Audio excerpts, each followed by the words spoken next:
And another challenge that we'll ask everybody throughout this entire process to hold ourselves accountable. There's going to be a lot of things where, we can look to say this group can do this group can do that.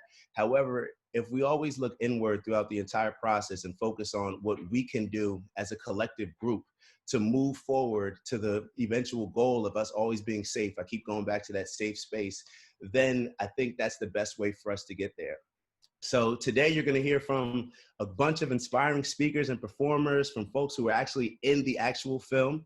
And we hope that everything that we're doing today will serve as a building block to where, whether we're in our individual watch groups or just individually ourselves, we can create our own action plans towards getting towards that overall goal of creating a safe community space for all of our people. So I thank you. And with that, I'm going to turn it over to Maciel Rodriguez, and she's our MFE Executive Director. And she's been instrumental and probably the catalyst to this entire program. So I thank Maciel and I turn it over to her. Hi, everyone. I'm so excited to be here. And I want to just give thanks to David Caldwell, who is a member of our board, along with Kamila Knight, who are the co-chairs for this whole process. And I texted him this morning to thank them so much because they have been, they're the youngest members of our board and often the most wise, especially on this work. And so I really appreciate them deeply. And as David said, we are very excited to be here with everyone today. We started this process about 1.5 years ago, and the response to it has been really overwhelming and exceeded our expectations. We've run a series of watch groups. During this pandemic, we had folks that were supposed to be doing this in person, and they soldiered on and said, we want to keep doing this. Went through their trainings online or leading their watch groups online, and we're hearing from folks that they're learning and growing a lot, that this is very difficult work, and they're deepening their racial literacy, and they're taking personal accountability for their own actions and inactions up to now. We've been really fortunate to work with so many talented racial justice leaders, and we wanted to take a moment to thank them. And first and foremost, the incredible Dr. Bettina Love, who has been our inspiration and whose work has been a powerful guide for us. The stars really did align to bring her here with us today. We dreamed that this moment could happen, and we're so thankful that it did. Thank you, Dr. Love. And second, Drs. Tanya Maloney and Dr. Bree Pickauer, who are our wise and very patient and unwavering Montclair State professors who've been shaping this curriculum and training our watch group leaders through multiple challenges and changes, and they will serve as our facilitators today, so you'll hear more from them.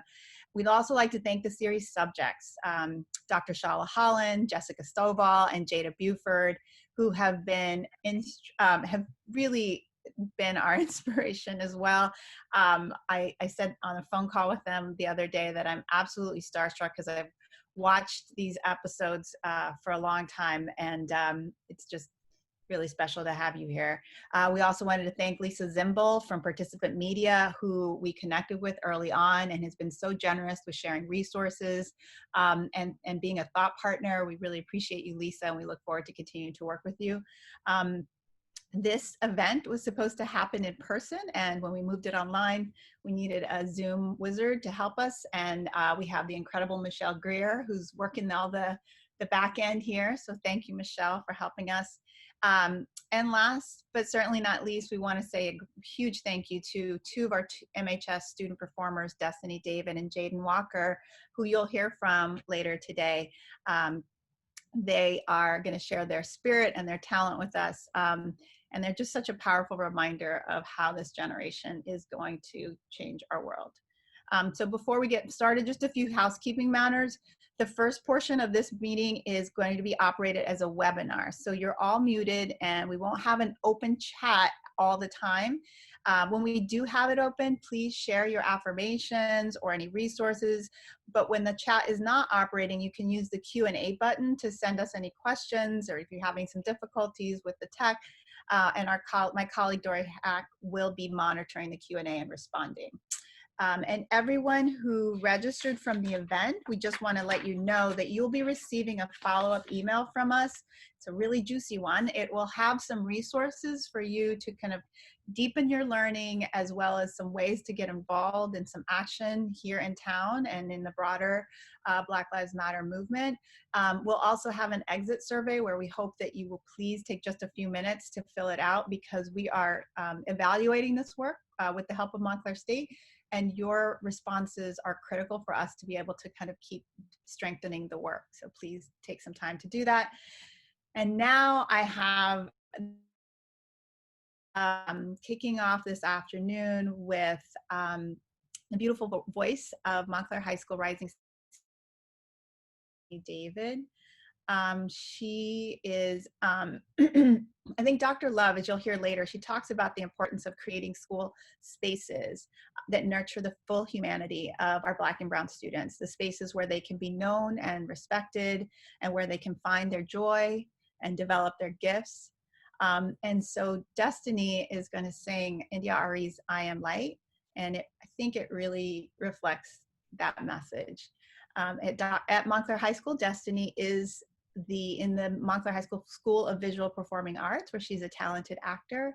She's also a member of the dance company, and she is an a cappella singer in the Passing Notes group. So Destiny, I'm going to turn it over to you. Hi, thank you so much for that introduction, and thank you all for joining into this conversation. As stated before, I'm Destiny David, and I'm going to be singing I Am Light by India Ari. The reason why I chose this song is because the simplicity of the chords allows for the lyrics to really settle into the listener. So I hope you enjoy.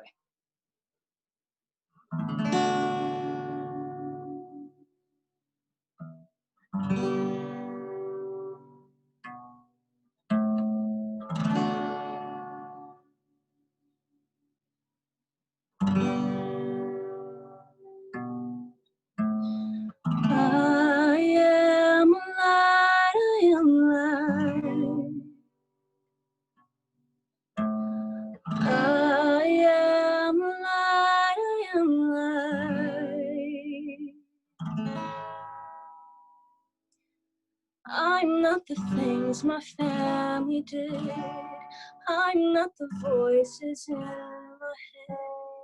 I'm not the pieces of the brokenness inside.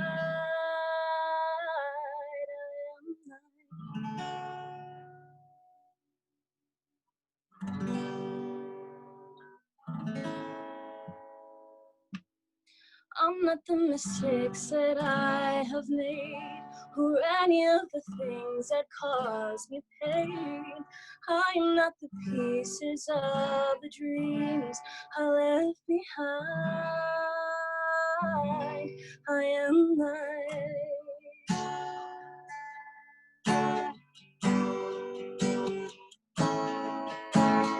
I am light, I am light. I am light, I am light. I'm not the color of my eyes. I am not the skin on the outside. I am not my age. I am not my race. My soul inside is so bright.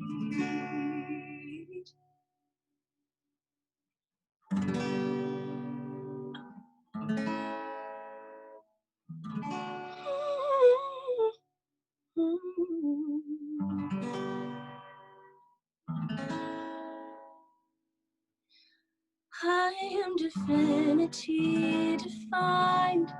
I am a God on the inside. I am a star, a piece of it all. Oh,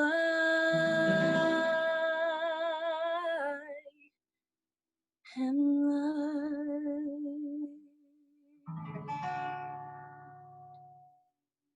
Thank you. Thank you so much, Destiny. That is just incredible. I'm a huge fan, as you know, and it's just exactly what we needed to kind of take this really painful time, even that continues to, and we continue to see so much violence against Black and brown people. And that just helps to give us the joy and the energy to keep doing this work. So thank you, Destiny. And I wanted to now turn it over to our facilitators for the day. I'm gonna introduce them, and I'm so honored to do so because Drs. Tanya Maloney and Bree Pickauer, who are both professors of teaching and learning at Montclair State University and co-directors of the Newark Teacher Project and the Critical Urban Education Speakers Series, have been our just shepherds through this whole experience.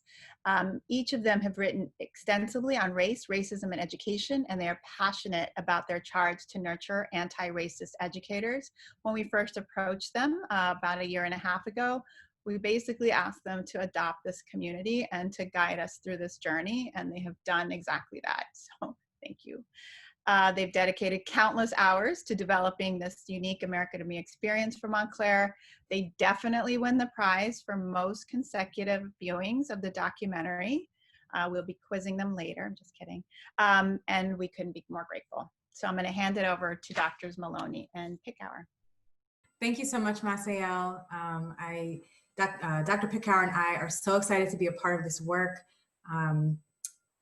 Yeah, and we've been on this journey together for some time now. And part of this journey has been us using the America to Me as a text to develop our collective racial literacy for folks, you know, for ourselves as well as folks in Montclair. And we're so honored to be a part of that work. You know, another major text that we used was all of the work that Dr. Bettina Love has created. Dr. Love is an award-winning author and associate professor of educational theory and practice at the University of Georgia. And her most recent book, We Want to Do More Than Survive, Abolitionist Teaching in the Pursuit of Educational Freedom, is a text that we use, that Dr. Pickauer and I use in our program, and that we have really used as a way to bring some theoretical perspectives into our conversations. So her talks, her words, her concepts have been incredibly important for us as we've developed this curriculum. And so, you know, Dr. Love is one of the field's most esteemed educational researchers in the area of how anti-Blackness operates in schools, hip-hop education, and urban education. If you are not familiar with her work, please, please, please do a whole lot of Googling after this webinar. Her work is also concerned with how teachers and schools working with parents and communities can build communal, civically engaged schools rooted in intersectional social justice for the goal of equitable classrooms, which is really why her words and her concepts have been so extremely important for us in this work. She really speaks to all of us.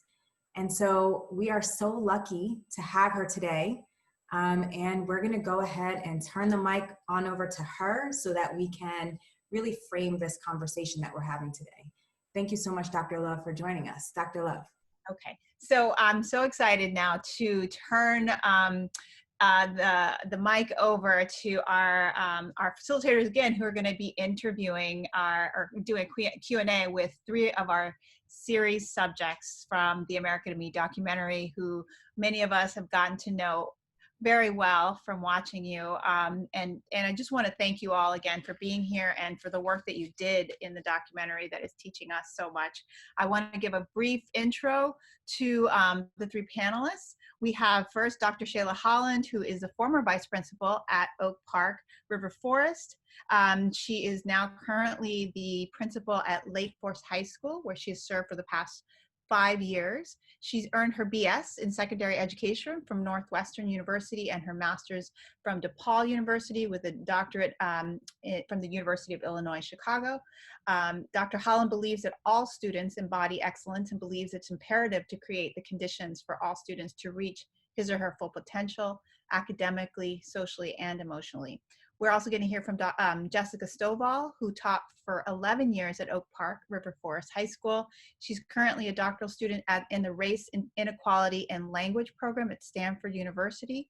And during her tenure at OPRF, Ms. Stovall received a Fulbright Award to spend a semester in New Zealand to study new pedagogies and practices to address the opportunity gap.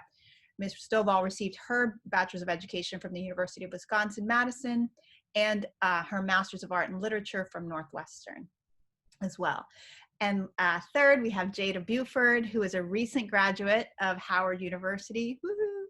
She received her BA in Film and Cinema and Video Studies, and she has interned with several film companies, including Participant Media, Walt Disney Television, and the Academy of Television Arts and Sciences.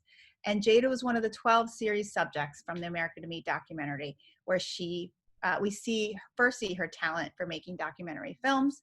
Her goal is to create content with a focus on social issues that will educate and inspire us all.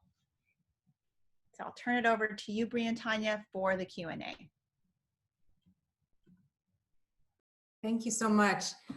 Thank you so much for joining us. We are so excited to be in conversation with you all. I think Masael had shared earlier that, you know, now that we're actually seeing your faces, you all are like stars to us. We have watched this docuseries so many times at this point. I'm so excited for this conversation. And, you know, before we get it started, there are folks on this webinar who have maybe not watched the docuseries as many times as Bree and I have watched it. And so we wanted to welcome folks in by showing a clip, a brief clip of the episode number 6. And we're gonna highlight Jada here. And so those of you watching, this is a clip from the docuseries where we're gonna focus on Jada. We're gonna start off with this, and then we're gonna start off with the beginning. Yeah. Give it your all. Yeah. Okay, so we've all had that moment when we're listening to music and the N-word approaches. Should you say it? Who can say it? Me and Veronica were doing like a web series. We initially came up with the idea after like an argument with a student about the use of the N-word. Try it one time. So is it okay for white people to use the word? Just say no, or however you want to say it. No. Like just matter of fact, like no. Be you, Veronica. Be you. So can white people use the word? No. Because I might have to find a different video because I don't know. I think you did it better. And Jada brought me into.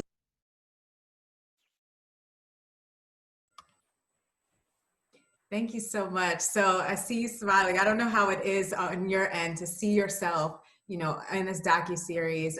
But, you know, Jada, you have just completed this degree and you are an aspiring, or maybe I shouldn't even say aspiring, you are a filmmaker. And so we wanted to kick off this conversation by asking you and then the other panelists, what, if anything, would you have done differently in the making of America to Me? I've been asked that question before. Can you hear me? Good. Yes. When I look back on what I did in high school, I'm really proud of myself because, like, I guess like coming out of that space and getting into the real world and seeing how much like Black women's voices aren't really amplified in certain spaces, and so I wouldn't really change much of what I did. I think what I would probably include is try to center more Black girl voices in that space. And I think, I accomplished that with Dear Opera, but I wish I had the agency to do more. But yeah, I wish I probably would have done it earlier than I guess my senior year. Yeah, thank you. We want to tweak that question just a little bit because, I'm like the biggest Jada fan. Like I wouldn't have wanted you to do anything different. What we want to know, like, as a filmmaker and someone who critiques film, what do you wish they had done differently as the filmmakers, as the directors? What choices do you wish they had made that could have shown a different picture? What do you wish we had seen more of? Not what you don't need to do anything differently. You're there. I definitely think that with America to Me, it could have been centered a little bit more on like what the school was going to do for Black students, because I do feel like at certain points, like it is a series, you have to like keep people engaged. Like certain things like was Carolyn, her family visited her housekeeper. It's just certain things I was just like, what was the purpose for this? And I think it is important to expose, like, okay, these are what white students are talking about, but I felt like some of it went sidetracked, and they weren't really asking like the right questions to get the narrative of like experiences at Opera. So they should have did differently. Thank you. And Jessica, you were a teacher at the time in a docuseries. You know, looking back, same question. What do you think? What do you wish the filmmakers would have done differently? I thank you so much for having. It's so wonderful to be a part of it and to be part of this learning today. And so, first, some gratitude. I think I do think, and I really got a lot of this from Dr. Holland, but I really do wish that they had centered, not centered, they would have included some white students. I think important to think about race. We've normalized it in the United States to think that it only means Black and brown students, and white is a race just as much. And so I think being able to look at the difference in experiences that some of the white students are having and some of the Black and brown students are having, I think would have been really important. And I also think I really wish that there would have been more white students that were from AP and honors tracks that were more willing to share their story. And I also wish that they would have had more teachers that would have been able to show more of those classrooms, because I don't really think that we necessarily get an insight into what those experiences were. And then for me personally, what I wish they would have included, which actually wasn't an original cut, was this work is trying. And I think that you can see that through my story. I think you can see that I run up against administration in particular over and over again, but you don't necessarily see the toll. And in some of the original cuts, you can see some of my anxiety. You can see how it physically impacts me and how I view myself. And so I think that I really wish they would have shown some of that vulnerability side, because in some ways it just looks like I wake up every day and this is, you know, my charge, and this is not, there's no racial battle fatigue, and then I just kind of pop up every day. But there are some more moments, I think, that actually really gets at some of the grit and the difficulty that it takes to do this work day in and day out. And so that's kind of one of my personal wishes as well. Thank you. Dr. Holland, you were an administrator at the time in OPRF. What do you wish that the filmmakers had done differently? Well, I think Jessica just mentioned some of it. So I in agreement with that, a system of supremacy. I think counter storytelling and the narratives were a core part of the series, but I also think that oftentimes people don't understand how there's a system that is yielding the results in schools. And I think that drilling down, and I don't actually think the people making the documentary fully understood that. They knew there were racialized achievement disparities, but I think to really look at the undercurrent and what's actually the cause of this could have been explained a little more or come to the forefront. I also wish, because OPRF does have Black leaders, I was one person who was willing to speak. Others were not necessarily, but I think even uncovering that silence is important. Whether it was the principal at the time or the superintendent, I think that that would have been interesting to unpack. There's a reason why there was a silence, or a reason why there wasn't an agreement to participate necessarily. And I think that's all a part of that system as well. I mean, oftentimes as leaders, we're a part of these structures, and there is a silencing that occurs. And over time, I mean, even if I've watched administrators come in very loud and very vocal, and over time, that goes away. There's something that's happening there. So I wish that some of that would have been uncovered. Thank you.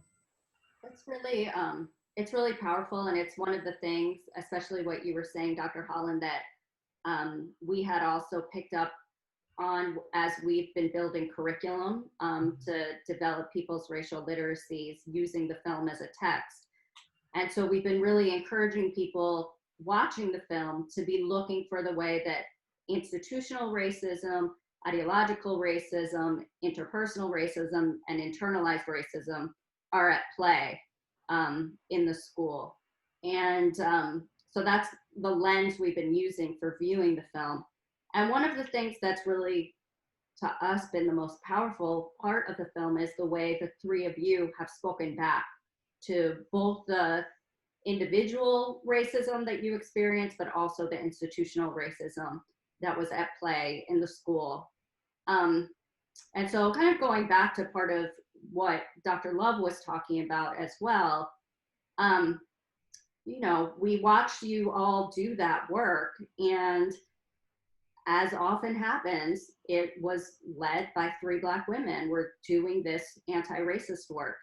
And so the question goes back to sort of this idea of being an abolitionist and a co-conspirator. For white folks that are listening, what do you think white people, be it teachers, community members, students, parents, could have done to be co-conspirators with you in that fight that you were fighting against various forms of racism? Personally, I feel like between the 3 of us, we were very vocal in telling our stories. I think what was not happening was a willingness to listen and to consider. Black women historically have always been activists within educational systems. I mean, you can go far back.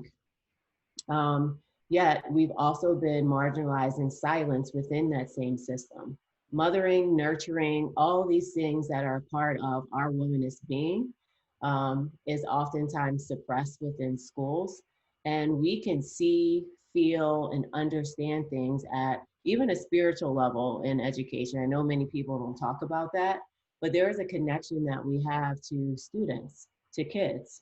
And over and over and over again, no matter how much we were sharing or how much we were really speaking truth to power, it was ignored. There's a level of silence for all of the men leading the district, for example, and yet we are trying to hold up the banner and do as much as possible. And so I think listening, we have valuable insights. We bring a lot to education, but there was not a willingness. And I think between the 3 of us, I don't believe in having a seat. I believe taking place and taking space. And I feel like that was our only way for us to advocate for kids, was to basically go all out to the greatest extent possible, as well as trying to, as Jessica mentioned, consider our own health and well-being, the exhaustion and the fatigue connecting with that day after day. And I think to jump off of that listening, I think one of the most painful things that happened after the series aired was the amount of white colleagues who reached out to me and said, "Oh, I'm so sorry, I didn't realize that was happening," or "I didn't realize how bad it was." And I think that what was so hard about that is I was telling people, like, you could physically see it on my face, right? Like, it was no surprise that this was becoming really difficult for me. And we have to also remember, like, the time between the docuseries airing and the end of filming was 2 years, right? So there's this 2-year difference between the time filming ended and it premiered. And I was actually on my way. I was actually physically driving my car across the country to start my PhD when it aired. So the first night it aired on Stars, I was literally in my car, I think in North Dakota. And so I get this outpouring of OPRF colleagues saying, "I just didn't know." And it's just like, how it's like going back to what Dr. Holland said, is how did you not know? Like how many times did I have to say it for you to believe me, and to really listen?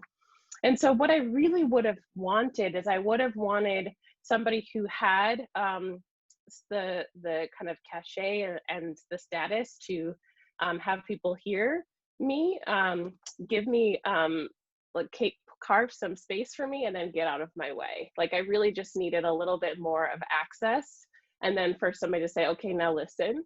And I didn't necessarily have that those white colleagues that were willing to stand up and say, no, we really need to listen to this, and I need to also be vulnerable and saying I'm going to advocate on the behalf of this colleague, and then I'm going to get out of his or her way. So that would have been something that would have been really helpful to me, instead of saying it 2 years later, oh, I'm sorry, I didn't realize you were going through that.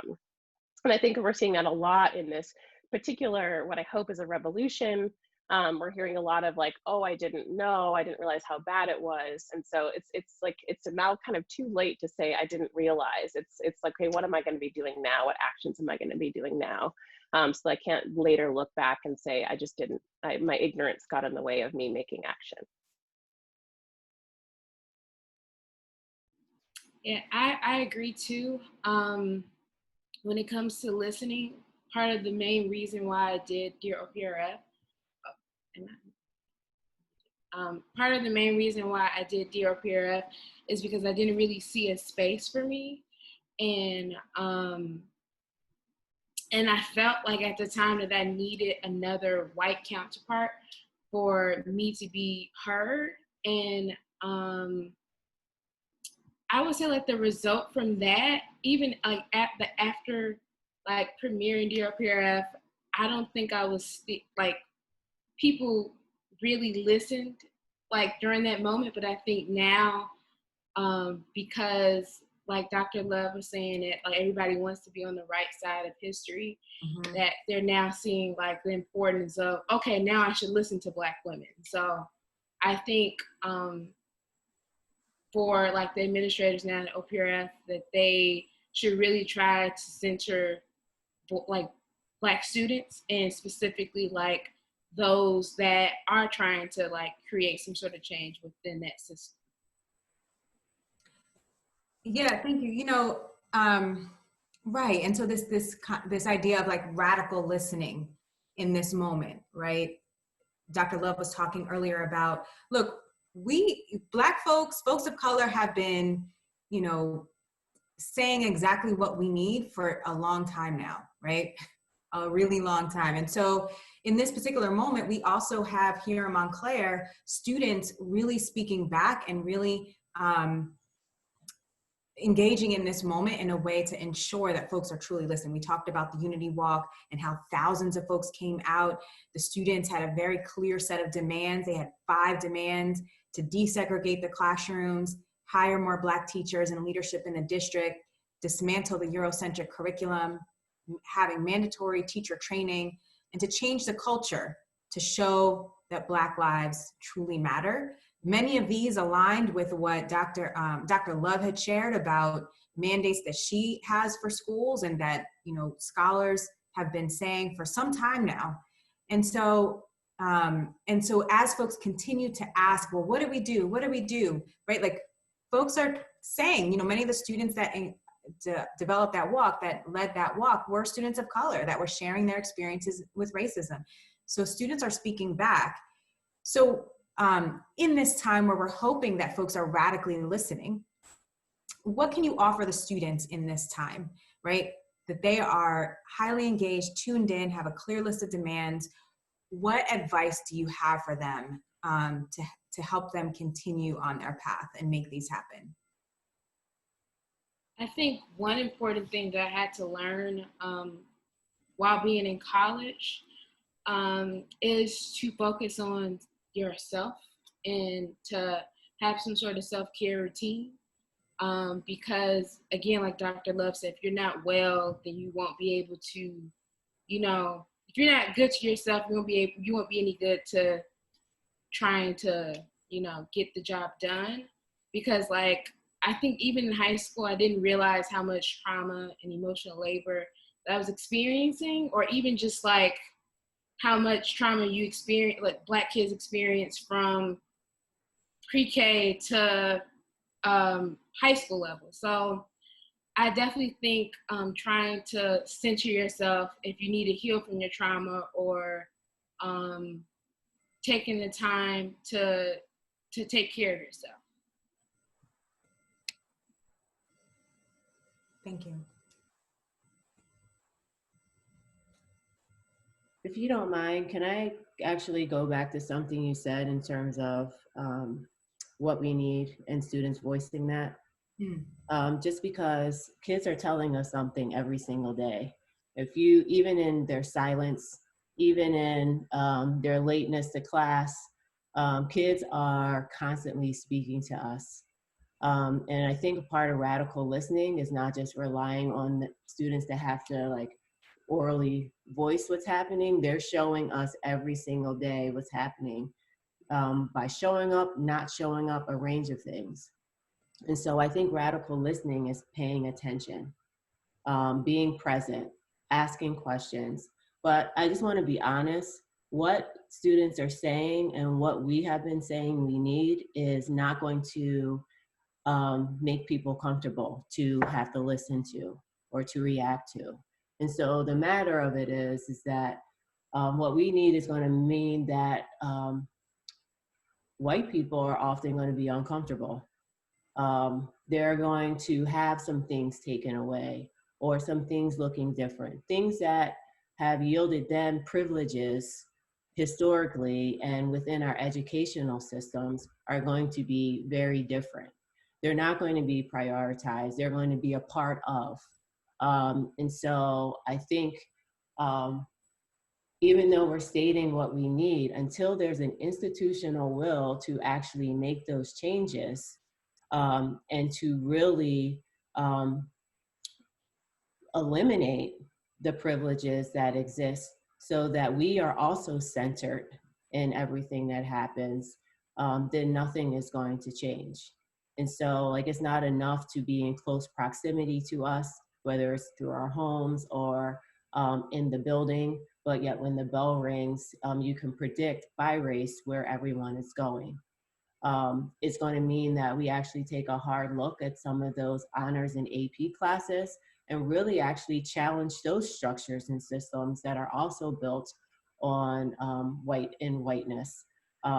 I think part of it is recognizing that right now as education stands, we're all being miseducated, white students as well, by what they're learning, by who's in their classes and who's not, or the access that they have and how school is structured.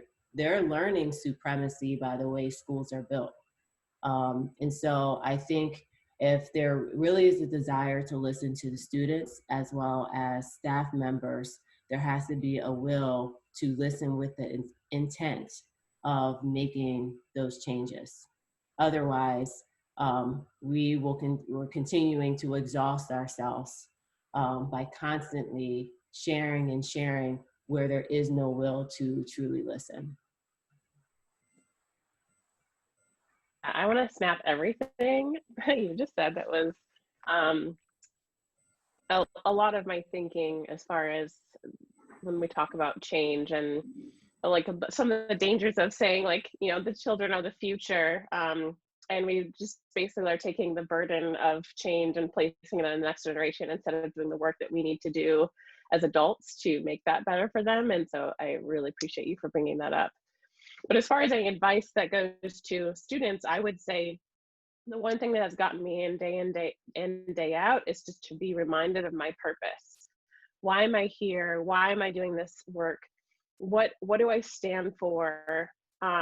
What am I willing to give everything for, to fight for? And I just kind of keep remembering that and kind of keep grounded in my purpose as I kind of try to walk this earth. And so when I'm exhausted, when I'm fatigued, when I'm frustrated, when I feel like it's hopeless, I just keep coming back to like, but why am I doing this? Why am I doing this? And there's sometimes when that why changes and you might need to change strategies or change actions or change kind of perspectives. But that's one thing that's kind of helped me continue through the work.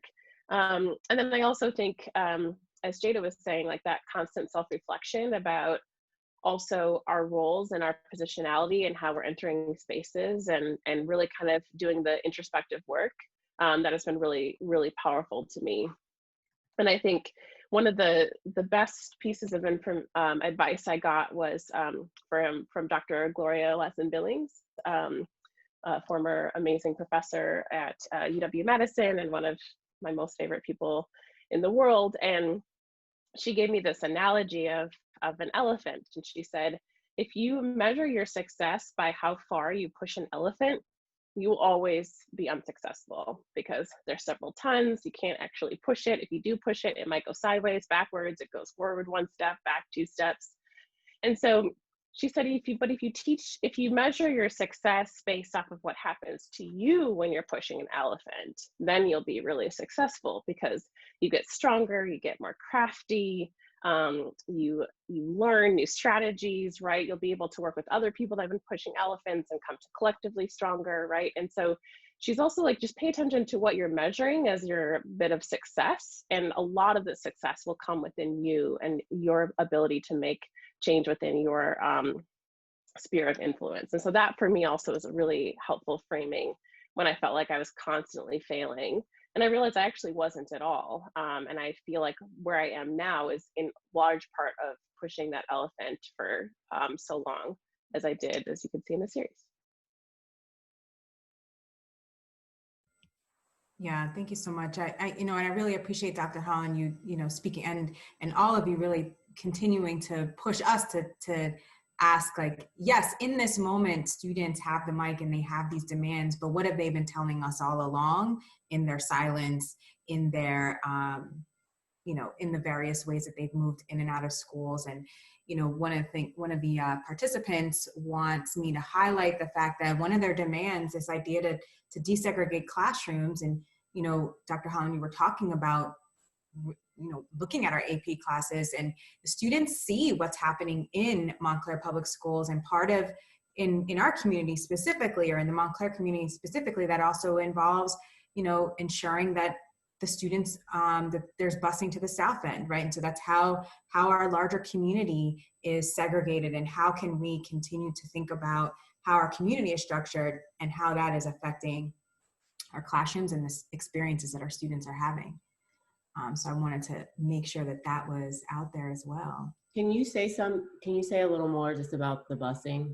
Who would be getting bused, or what is that about?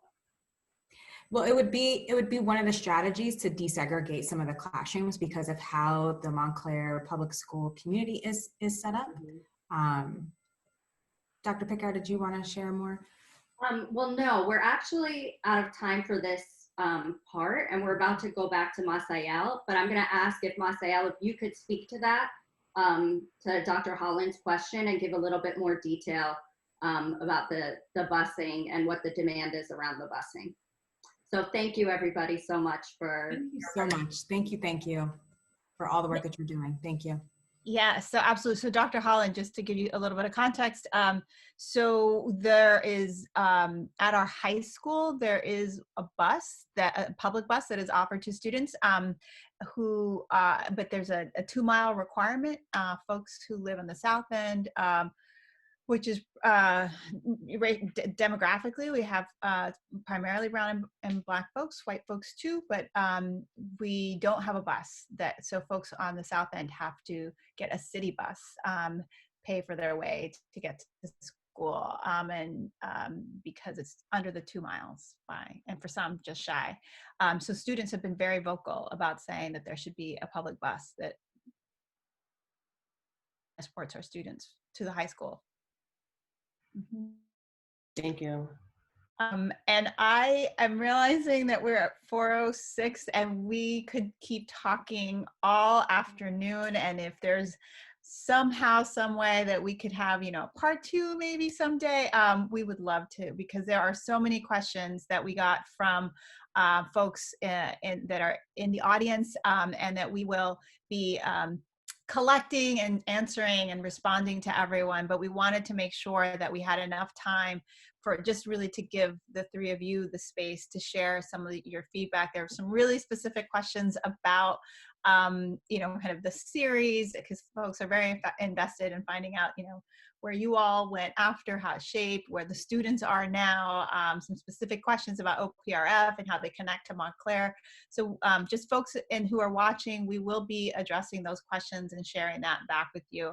You know, we wanted to just kind of get some spiritual guidance, so to speak, from Jada and Jessica and Dr. Holland. So again, we cannot thank you enough for being here with us. And I'm gonna close, and I hope, you know, you'll just stay with us. I know we're a little bit late, but we are really fortunate to have one more student who is gonna kind of close us out. I'll say one more message after he speaks, but Jaden Walker is a Montclair High School rising senior, and he recently wrote a poem that I think is important for all of us to hear. And as Dr. Holland said, and actually all of the panelists, and as Jada really demonstrates, it's so important to really center student voices and to hear what they're telling us, and even when it's very uncomfortable to hear, and then to act, right? To think about how we're going to act when we hear what they're telling us.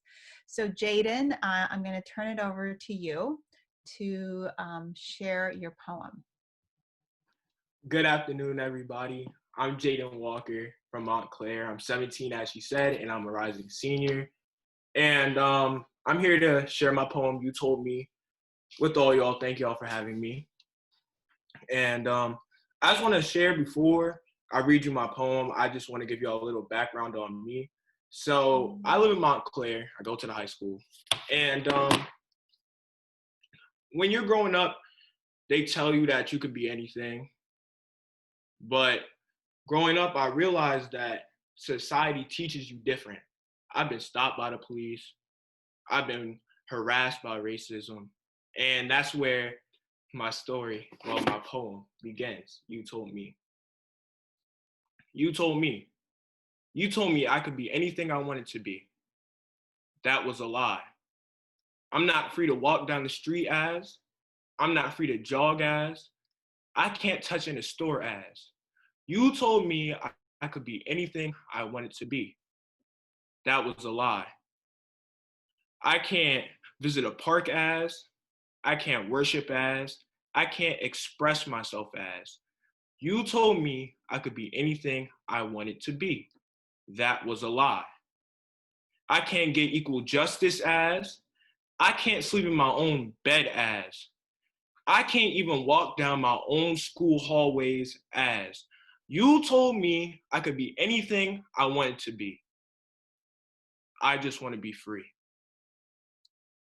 Thank you all for listening to my poem. And I don't know how much time I have left, but I just want to say, give a little insight on my poem, that you told me was, as you're a kid, you grow up, like I said, you grow up and everyone's telling you that you could be an astronaut, you could be a doctor, you could be a lawyer. But being a Black man and growing up, I realized that's not the case. You're greeted with far more difficulties because of your skin color. I know that when I grow up, I got to go against the system, systematic racism, because I might not get a job because of my skin color, and that my hair is unprofessional. But that's pretty much it. Thank you all for your time. Thank you. Thank you so much, Jaden. We need to keep listening to our young people. They have, as Dr. Holland said, they have it in them. They're telling us their stories, and even those who aren't. And we need to just open our eyes and be ready to support them and to give them what they need. So we're a few minutes over, and we are really so grateful again for everyone for being here with us, for sharing this afternoon. And especially to Dr. Love and to our series subjects panelists. We can't thank you enough for all that you have done for this community already to help us with our learning, to inspire us to keep learning and to keep acting, and to make sure that this is, as Dr. Love said, right, like this is the beginning, and this is that we have to keep showing up when the cameras are off and when the next news cycle is on, back to the pandemic or something else. This is the time for us to really dig in and to commit to doing this work. And so one of the things that we would love to share with you, if you are interested, if you haven't been part of the MFEE America to Me initiative, we would invite you to go to our website and to find out a little more, to register to be part of a watch group where we will share the episodes with you. You watch all 10 episodes and debrief them using the trainings from Dr. Bree Pickauer and Dr. Maloney. We can, like I said at the outset, we've heard from so many of our participants already that it's a lot to say, but it's been life-changing because it makes you think about your role in perpetuating racism and inspires you to be different. So please check us out on the website, mfee.org, so you can join a watch group. And if, I think, let's see, do we have a slide? There is, I'm gonna just see if you can, I think we have the links, and just a couple other suggestions. Just a reminder that we will be emailing you a link with resources, including the resources that Dr. Love mentioned today that you can use for your own learning, also to use with children. And you can certainly join an advocacy group here in Montclair. We'll give you a list of several to join. I know the NAACP is taking lots of members. The student groups that we've talked about earlier who led the Unity Walk have started a committee to help work on their demands. I will certainly send you the link to join their group, as well as several others in town and the National Black Lives Matter movement. So we will send that in a packet so that you can think about the ways that you're going to respond and act. And if you'd like to support this work, as I said, we've had some very generous funding from our local foundations, and we've been asked by folks how they can support the continuation of this work, which we will be doing over the summer and the fall, and in hoping to fund directly some initiatives in the Montclair Public Schools to address issues of race and equity. As a side note, the Montclair Fund for Educational Excellence has already committed at least $150,000 to support grants from folks in our community that will directly address issues of race and equity in our schools. So we really appreciate whatever you can give. No donation is too small to help us continue this work. The QR code is there. You can just put your phone up to it. There's a text to give option and the link. So thank you all for sharing your Sunday afternoon. We could not be more grateful to all of you, the attendees who showed up. We had such a healthy showing today, so thanks. And for our watch group participants, folks who were part of the watch group process this spring, who were with us from the Thought Leader group last year, and anyone else who's been part of these discussions, we invite you to stay with us to join the next part of the meeting, which is the working meeting, where we'll share some learning and start some action planning. Please refer to your email inbox. You have a separate registration to sign up for that Zoom meeting. Thank you all and have a great afternoon. Take care.